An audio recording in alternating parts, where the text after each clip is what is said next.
देशात लोकसभा निवडणुकीच्या पहिल्या टप्प्यातील मतदान 19 एप्रिल रोजी पार पडलं. लोकशाहीच्या उत्सवात अनेक भागात, विशेषतः नक्षलवादी भागात विशेष उत्साह दिसून आला. आता पुढील 4 टप्प्यानंतर जून महिन्यात निकालाची घोषणा होईल. कोणत्या पक्षाचं सरकार येईल हे स्पष्ट होईल. पण त्यापूर्वीच संजय राऊत यांच्या एका विधानानं सर्वांचे कान टवकारले आहेत.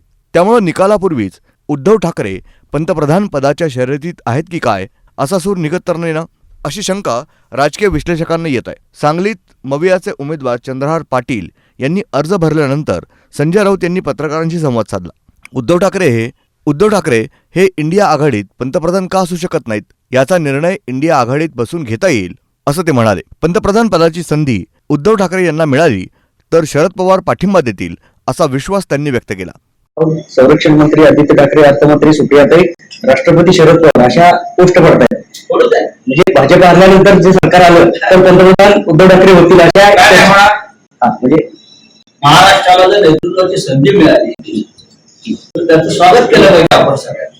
सोशल मीडिया उद्धव ठाकरे हे पंतप्रधान पदाचे उमेदवार इंडिया आघाडीचे आहेत असं मानायला हरकत नाही. आहेत का हे म्हणणार नाही, पण का असू नये असं माझा प्रश्न. अर्थात इंडिया आघाडीमध्ये एकत्र बसून निर्णय घेतले जाते. पण पण जर महाराष्ट्राला नेतृत्व करण्याची संधी मिळाली, आम्ही अनेक वर्ष शरद पवार साहेबांकडे अपेक्षेने पाहत होतो.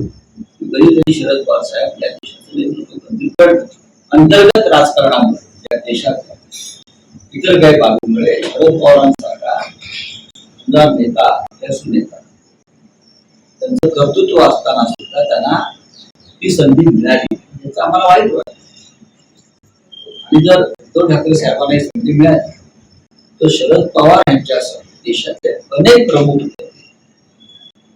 उद्धव ठाकरे यांना पसंती देतील का देणार नाही.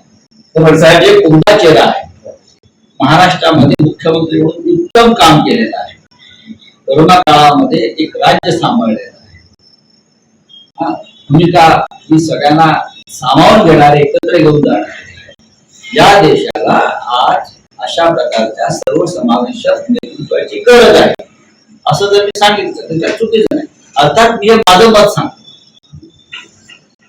जेव्हा या देशामध्ये निवडणुका पूर्ण होऊन निकालला तेव्हा इंडिया आघाडीची नेते एकत्र बसतील.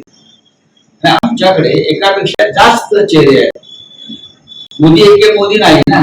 महाराष्ट्राला पंतप्रधान पदाचा मान का मिळू नये असा थेट सवाल त्यांनी केलाय. ब्युरो रिपोर्ट, न्यूज डेस्क, महानगराची लाईफलाईन, मेट्रो न्यूज.